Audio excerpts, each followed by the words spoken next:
Game 1, Jokic became just the fourth player in postseason history to go for at least 40 points, 20 rebounds, 5 assists, joining Wilt, Shaq, and Giannis. He also tied Jamal Murray for the most 40-point games in Nuggets playoff history. For the Thunder, SGA shooting just 41.5% from the field this postseason. That's down over 10 percentage points from what he shot in the regular season. So can he turn it up is a question. And Aaron Gordon, he did it again. He hit a go-ahead three with 3.6 seconds left. He's one of 6 players in the play-by-play era with multiple go-ahead makes in the final 5 seconds of the fourth quarter or overtime in a single postseason since 1998. It's been insane to watch.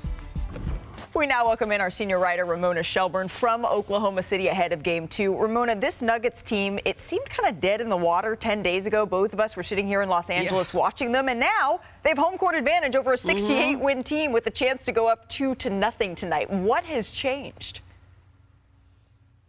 Well, you know, we were talking to David Adelman, who's the head coach, who's now the head coach of this team, right? He's the interim head coach. And he said, you know, he was asked, like, how different has this team been since you've been the head coach?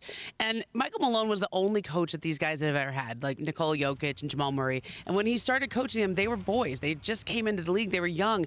Now, David Adelman said, these guys are men. I want to empower them to coach themselves. And so you see Jokic in the huddles.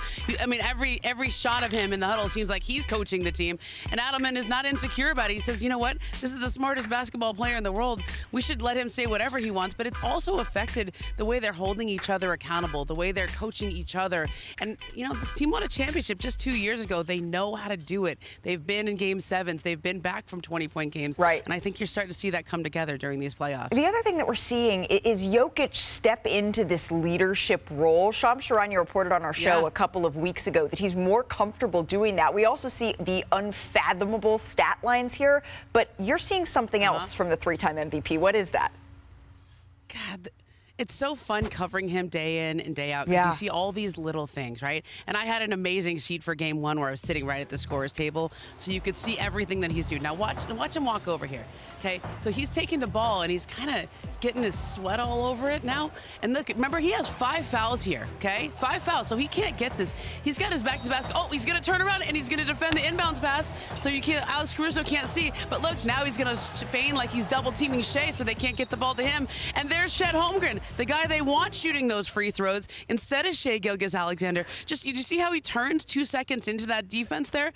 That's the basketball genius of Nikola Jokic that it kind of gets covered up sometimes when you look at the 42 points and the 22 rebounds. Breakdowns with Momo. That is what I was missing on NBA Today, and now we have it. Ramona Shelburne, thank you so very much. Enjoy Game 2.